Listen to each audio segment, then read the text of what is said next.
How to create a group on Signal. Open the Signal private messenger app on your phone, ready to bring all your friends together in one secure group chat. Let's go. Tap the pencil icon at the top right corner. This is where you start new chats. Tap on a new group, time to gather your crew. Scroll through your list and tap the name of people you want in the group, as many as you like. Once done, tap the next button to continue.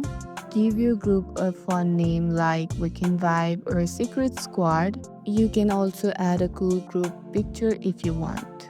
Finally, tap Create and boom, your new Signal group is ready. Now you can chat, share media, and even make calls all securely.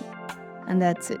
Creating a group on Signal is quick, fun, and private. If this helped, don't forget to like, subscribe, and share this video so your friend can create their own Signal group too. Happy chatting and thank you for watching.